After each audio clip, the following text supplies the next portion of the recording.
Boa noite, Deus. A minha oração para essa noite é Salmos 125.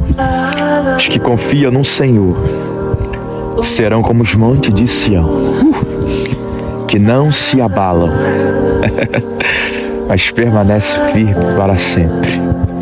Eu tô aí, Pai, levando essa semana, crendo que o amanhã sempre será melhor do que o hoje.